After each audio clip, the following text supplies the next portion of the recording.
Do, do, do, do, do, do, do. The sky was rose, it was gross. I was sucking that summer to my nose, and I wish you could back there, surface back there, smiling in the pictures you would take. Do across the mother, the bit I got the break, it won't stop. And up, bit it up, dig up, bit it dig up, rhythm, the bump, do the jump, and then you bump down. And I hit that I was giving, then I bumped again, and then I bumped again. I said, how do I get back there to the place that I've had to sleep inside you? How do I get myself back to the place where you said, I want something else to get me through this semi-charm kind of life. Baby, baby, I want something else. I'm not listening when you say goodbye. No, and let's be honest here. Can we be very honest? All right. I don't really think that many people cared about me reacting to this. I think once again it was bullshit. I grabbed the guy who's right in front of me and look, they're both in front of me and I can't get a tail. This is bullshit. This is stupid bullshit. Yeah, this is fucking bullshit. Sure seems like that to me. What it seems to me is this. A lot of people like Mr. Medicare. Okay. I'm not one of them because I'm not aware of him until today. Now I know about him, but I wasn't there for when he was making content all the time. He was embroiled in all these controversies. He was a big part of internet culture. I wasn't there. Right. So I didn't care about it. A lot of people thought, I feel, that this documentary was going to have stuff about me because he talked about me a lot earlier on. As you saw, that was like a 2016 stream, and he's got me as his avatar, and his name is Brightside Bill and shit. But none of that's in the documentary. So all I can do is essentially give you a few tidbits here or there, snippets, and try to relate it to things that I've been to or I've been through. But that's it, right? So yeah, I don't know what else I could actually add to it. So I don't necessarily think that it was the most entertaining thing, but there's not much I can do about that either, right? Like, what else could I have done? I also feel like I might have done it earlier. Like, I might have finished it on the first stream if we didn't get derailed by a fucking idiot for over half an hour. I probably could have gotten through it, and then I wouldn't have had to use my whole late stream for it. But what happened. Life is life. You got to deal with these morons as they come, right? So it is what it is. So I guess we'll just chill for an hour. What? No!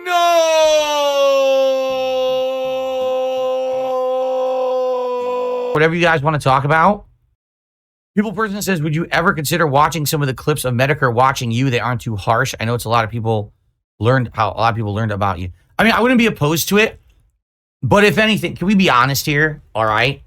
This summer, when I interacted with Kino Casino several times, whether it was appearing on their show, them coming on my show to do a co-op commentary, excuse me, a cave, excuse me, me going back on their show, doing gameplay, doing Halloween event, all this stuff that we did, right? There was a lot of drama going on. I was covering Review Tech USA. I was covering Ethan Ralph. I was covering LTG. I was doing all this, what's considered drama content. I dipped my toe in the water, right? And dipping my toe in the water, it worked. It actually did. I was getting attention and I was getting views on it, but it was upsetting my core audience. My core audience of people who've been with me all of these years, who like me for who I am, a gamer at heart, not getting into drama. And or drama video makers, which I'm not. I'm not going to do just constant drama video. I like playing games and having fun with them and sharing those raw experiences with you guys and gals. We were talking about how I had this giant resurgence of attention in the summer, and it was mostly for drama purposes, and that's correct. You know, me opting to go on Kino Casino, have a real conversation with them, have some content with them, crossovers and the like, that leading into me having an interview with Keemstar, me having an interview with Stuttering Craig, okay, basically boosted my attention and my potential. And if you heard guys like Keem even said on his own show, I wish Phil the best and I hope that he doesn't blow it. But I think this is the problem, is that people think that success at any means necessary is what everyone wants, and it's not, okay? I don't want success at any means necessary, all right? I want success doing things that I enjoy or that I feel are meaningful and aren't harmful to others. Easily, I could have manufactured drama for the last several months. I could have gone at the guys at LOLCOW Live, which, by the way, you can tell they were giving me opportunity to do. Do you really think it's a hard thing to get Boogie on my show? Come on now. Are you serious? No. That you can tell this is what they were doing. They were building up where they wanted to have a confrontation with me, and it was going to be this big thing, and then maybe it would have become good for both sides or whatever. That's what it was, right? And I think what it is I tried to do so, but I got to the point after like maybe 2 months of this kind of drama in my rotation and everything, I just got tired of the shit. You know what I mean? Like already I was like, so let me get this straight. In order for me to stay on top of the game, I've got to be working after these streams at night. I got to be fucking trying to get people for interviews. I got to be trying to do this and that. Whatever happened to like me playing games, right? Whatever happened to me just chilling with my audience? When is that going to happen again? Instead of me just having to overwork myself to try to create drama content that's not necessarily, it's entertaining for the viewers. I know that, but it's not necessarily fun for me or the longtime viewers. I really feel like what was happening was it was isolating my longtime viewers who weren't along for the ride for drama because I had always avoided drama, right? I didn't buy into the drama shit. So a lot of people were getting turned off who were the longtime supporters, and that's a bad thing. These are the people who've been along for the ride the whole time. It was great to get a few months where I was getting thousands and thousands of dollars of extra income. But I also don't want to scare away all the people who've been along for that 16-year journey at the expense of getting short-term success using drama content, okay? And here's the other thing too that I will say, okay? I feel, and by the way, this does not apply to Mr. Medicare whatsoever, okay? In the case of Mr. Medicare, this is a guy who for many years talked shit about me, and then he desired to have a conversation with me, but sadly now it's too late, or at least it seems it's too late. I've tried to make myself available a few months ago, again this week. It's probably not possible that we're ever going to have the conversation that he wanted, okay? But that's because of his health, and that's not his fault, okay? But I will say this. All these fucking people, all right, who talked shit about me years and years and years, whenever they wanted a day where they thought it was an easy job. Oh, I'm going to bring up Dark Side Phil today. That way I don't have to work, right? That way I could just talk shit about someone, and it's the meme that everyone loves. Talk shit about Dark Side Phil, pile on Dark Side Phil. It's time to crap on Dark Side Phil today to make a buck, right? All those people, for all those years, saying all that shit, and they bring up the WWE Champions meme. A silly $1 $2 million says, great gameplay. I consider this the newest day. It's like one newest day. That's not a word. I've gone down from the rafters. Okay. I consider this the newest day and I've gone down from the rafters. What? Okay. Thanks for the $1 tip. I have no fucking clue what you just said. Okay then. The begging meme. That's not begging. That's business. And this meme and that meme, all the bullshit memes. This year, all those memes fell the fuck apart. Every single one of them. Okay? They don't exist anymore. So now there's no more negative memes about DSP. So what happened to those people? Do you want to know what happened? They ran away like fucking pussies. Okay? I made myself available and said, you talk shit about me all these years. Let's go. Right? I'll give credit. Stuttering Craig came on my show. I will give you that credit. Even though it didn't go well, at least he came on the show and he was a man about it and he showed up. Okay? Keemstar also did that. He gets massive credit in my eyes. Okay? But these people who literally bullied me for years and years on the internet, and now I'm like, well, guess what? Now people actually are listening to me from a positive perspective. They don't care about WWE champions. They don't care about the begging. All they care about is that I'm a normal dude who has valid opinions. I want to now fight back against all these morons who've been dicks to me all these years. Let's do it. Come on my show. And here's what I hear. Crickets. Crickets. No one's man enough to fucking do it. Right? Mudahar, what happened? I'm talking to Mudahar on Twitter. The guy's apologizing to me and saying, I'm sorry if the only reason that anyone, has a valid gripe against you is because you begged for money on a stream, then really that's not a really good reason. And I apologize. And yes, I'd love to have a conversation with you. I'd love to do co-op with you. And then he deletes his fucking Twitter account. Like a day later. And I'm like, what just fucking happened? Literally, we just talked and everything was positive. And I was like, this is cool. We're turning a new leaf, right? Let's do this. And then he disappears. He retreats. And I even publicly said, so I wonder, is there a way that I can contact, or, talk to this guy or whatever, so we can do content together? Literally, I mean, I have public ways to contact me. We all know this. I don't know how to contact him. He knows how to contact me. Crickets. Disappears. Okay? What about, it's a Gundam. How about that motherfucker? Talk shit about me for how many years? Constantly ragging on me, all this bullshit. He was so desperate to get noticed that during my interview with Side Scrollers, he fucking recorded his audio to be an audio question for the show, and then he played it, and everyone laughed at him because he's fucking embarrassment. You know? Like, why the fuck did he do that? He's that desperate. Where did he go? Where is he? Crickets. Interesting, isn't it? Isn't it interesting, all the people who all these years talked shit and now Phil's available and they won't want anything to do with it because people would actually listen to me now. It used to be, well, Phil's just the whipping boy of the internet, right? So now we don't care what he has to say. But now Phil actually got some backing and now all of a sudden, crickets, right? So what this tells you about people, I hate to say, and by the way, they're not the only two. That's just the two that are coming to mind right now. What that means is this. These people are fair weather friends, but also they're people who jump on any opportunity to get a cheap over on someone. But the moment that that changes, that's done. The best example of this is Review Tech USA. Review Tech USA, time and time and time again, brings me up, puts me in his content, and then anytime that I now call him out, oh my God, bitches out. I said, let's have him on the show. He says he's going to go on the show, and then he bitches out. Seriously, like that guy, he's such a two-faced fat piece of shit. Dude, what the fuck? So all these years, right? All these years, you guys fucking doing this stuff, right? And then now I call you out, come on the show, let's have it out. Can't do it. Wow, you're real men, aren't you? Every one of you. Every one of you who talk shit about Darkside Phil for a decade straight. And then Darkside Phil finally got some attention on himself, some positivity, some backing. Where the fuck are you now? Bitches. That's the best description for all of them. Bitches.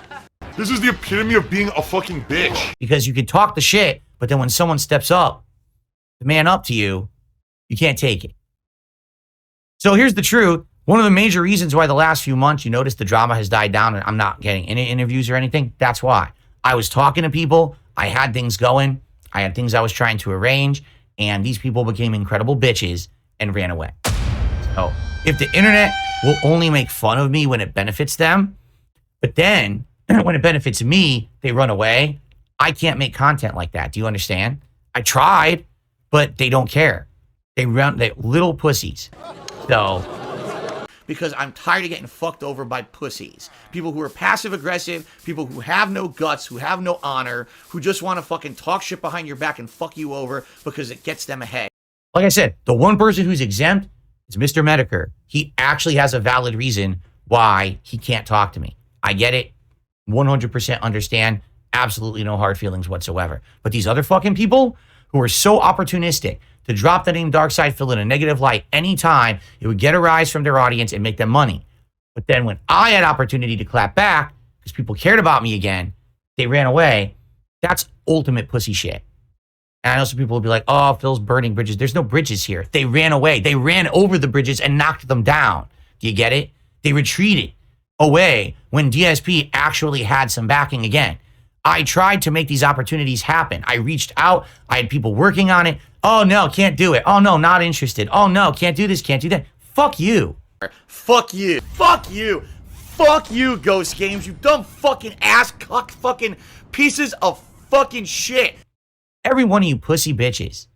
Really. Because you didn't ever need to name drop me in a negative way. You did it for a cheap rise to make money. And then when you, oh, let's give him the opportunity to come back and let's have a real conversation. The truth is, I feel like a lot of these situations probably would have been positive. I think we would have had a lot more of a situation like what happened with Keemstar than say what happened with Stuttering Crit. Okay? Because in reality, I think a lot of people, if they just sat down with me and had a normal conversation, they'd be like, he's just a normal dude. You know, we ragged on him a lot. It's kind of unfair. He's just a normal guy. But the fact is, you didn't give me that chance. Like, literally never gave me the chance. So, you know what? If the internet doesn't want to play ball, that's fine with me. Just leave my fucking name out of your mouths forever then. And that's fine. Here's the truth. If I just sit here and I make content for a couple thousand people, because the truth is it's maybe like 4,000 or 5,000 total. You got a few hundred that attend every stream. All right. You got the restreamers, the dick faces and all their viewers. They count. You got the people who watch the content on demand, right? It's a couple thousand, maybe around, let's say 5,000 people across the globe that actually care about me, right? And care about my content, correct? Well, guess what? I'm happy just making content for them. Okay, I really am. I don't have to make content that goes across the entire internet and makes me a talking point of everyone. You know what I'm saying? Like, I don't need that at all whatsoever. I'm happy making content for a small, reasonable group of people who will support the content, and I can keep doing this forever. And if you want to see me continue to be able to do this as my job, you want to help the efforts to keep bringing the fun gameplay streams every single day. And every once in a while, I'll branch out, I'll do something different, like the politics show or whatever. But I'm happy doing that, you know? I tried to play ball, but the internet wouldn't play ball with me. The internet took the ball and ran the fuck away. When Darkside Phil presented himself as available for content, they all ran for the fucking hills. All right? So that's the truth, you know? It's not that I quit. It's not that I gave up. Oh, Darkside Phil's boring. No, you didn't want to play ball and be fair. You ran like cowards. There you go. Pussy. It wasn't me that did that. I was available. I mean, I'm sorry, but yeah, Jordy, Rings of Redemption, totally bullshitted me for 2 months saying that he wanted to be on the show. And then when it's time to be on the show, won't talk anymore. Now, is that because of Keem? Is that because their shows are embroiled with other shit? Who knows? But then why lie for 2 months? You know?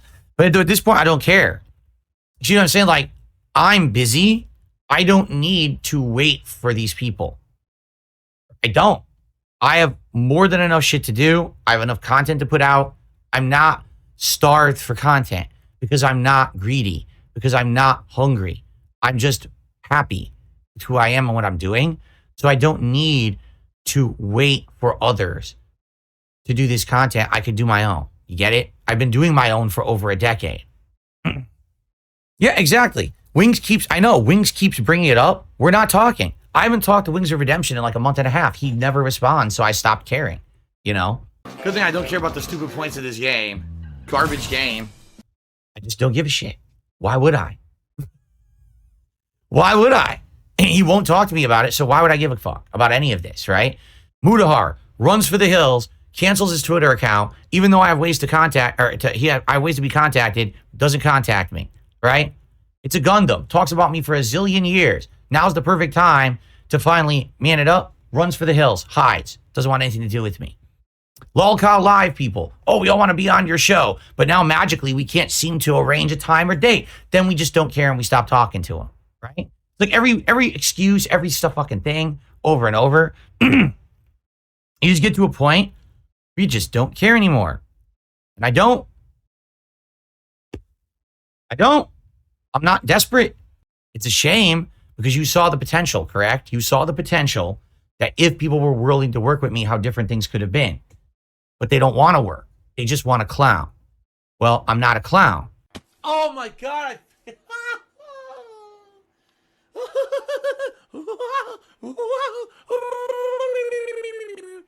I don't play your game. I'm not a lolcow. As much as you believe it, as much as you want to say it, I'm not your fucking lolcow anymore.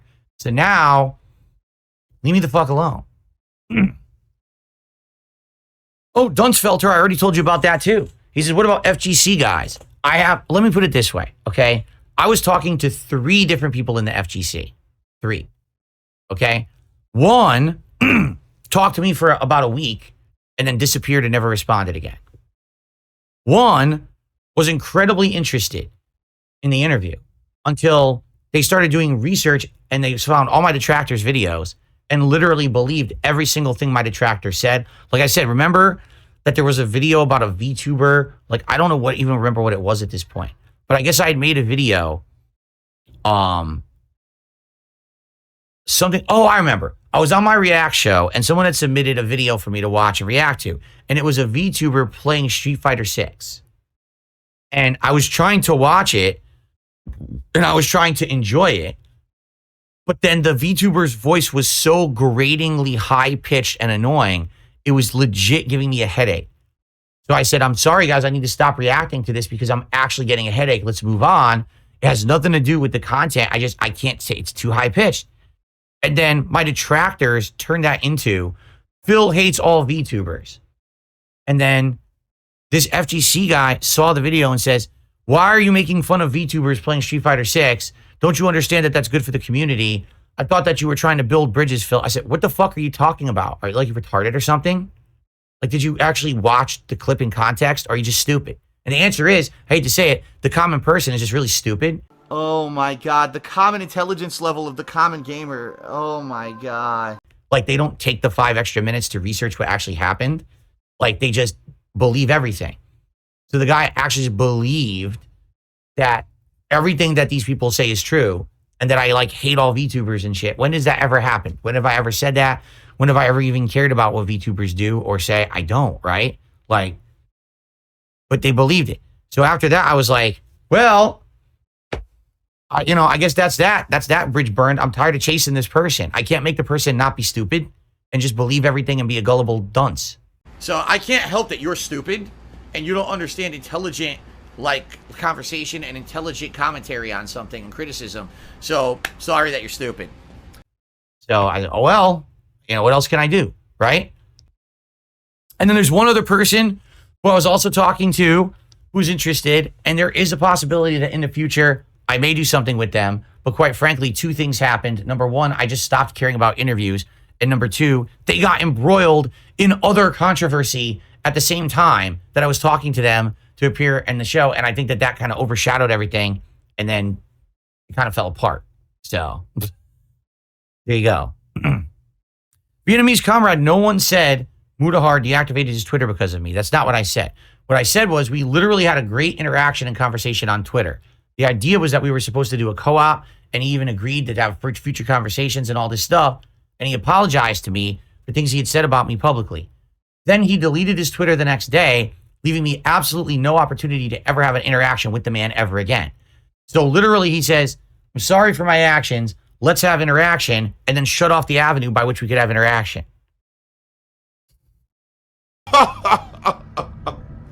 You see? And again, like I said, I'm a public person. I have ways you can be contacted. If he actually cared, he would have contacted me. He hasn't. He doesn't care. Get it? Okay. What else would you guys have to talk about? We got like another 15 minutes or so just to chill here. And for the very few people who contributed, thank you. Again, I don't know what happens on streams anymore. Like for 2 nights in a row, I had incredibly highly supported night streams. And now tonight I got $15. I don't know. I don't get it. I don't understand at this point. I don't think I'm going to try to understand. Could it be because I did the react and in reality, no one actually cared about the react? Maybe people were showing up for gameplay. So maybe that's the route. Maybe enough with the bullshit and just focus on gameplay, right? In which case, I'm not sure what to do with the DSP Reacts channel, honestly. No, you see, that's some kind of a real bullshit straw man argument. So Chicken Tender Dad, I don't know what that name means, asks, were the guys from Lolcow Live doing a quid pro quo and they wanted you on their show in return? Literally, that conversation never happened. Never. I reached out to them to be on the show. Boogie and Wings. People seemed to want Wings on my show more than Boogie. So I said, let's try to get Wings on first, then maybe Boogie. Wings claimed he couldn't come on because he was going to have surgery. So then Boogie was available, and I said, let's work. I talked to fucking Boogie for 2 weeks. 2 weeks. Trying to get him on the show. I couldn't wrangle the motherfucker. I tried so hard, and I couldn't wrangle this dude to fucking be on the show. No matter what I did, he wouldn't show up. All right? I kept explaining to him the dates. I kept explaining to him the times. I kept explaining to him that we have to be on Discord. It took a week and a half for him to send me his Discord so that I could add him so we could potentially do the show. Okay? It was like seriously, it was like fighting. So then finally after that, I publicly said, fuck this, I don't want to do it anymore. And then he has a shit fit about it. Phil's hard to work with. No, motherfucker, you're the one that's hard to work with. Your own fucking boss has said it a zillion times. Okay? So I wanted to have, wings on, and he never responds. So I gave up. I said, I don't care. I don't give a fuck. But literally the conversation never happened that, hey, if you come on, I almost said hate live. Wow. If you come on the Level 1 podcast, I'll come on your show, quid pro quo. We never had the conversation. Would have been nice to have the conversation, but it never happened. No, you know what's going to happen now too? One of two things is going to happen. Either everyone will continue to ghost me, in which case I don't give a shit. I don't give a shit. I'm cool. Like, that's fine. Or now, as a result of me making this video, and this will now be shared around, you're going to have people who are going to come out and be like, oh, well, blah, blah, blah. But now I'll do it. Oh, now I'd like now I watch Wings or Boogie be like, oh, now I want to be on Phil's show. Like I said, I just get tired of it and I just don't care. Like, I really don't. Like, at this point, I just want to make game content and chill with you guys, chill streams and stuff like that. I'm just kind of like, I'm done with it. But let me put it this way. If Kino Casino reached out to me and says, hey, we got an idea and we think that you'd be a cool part of this idea. So I think that we should work on it and do it together. I would probably consider it. And, because those guys did a lot for me, for sure. Outside of that, I just don't think I care enough anymore. Fuck you. Fuck you. Fuck you.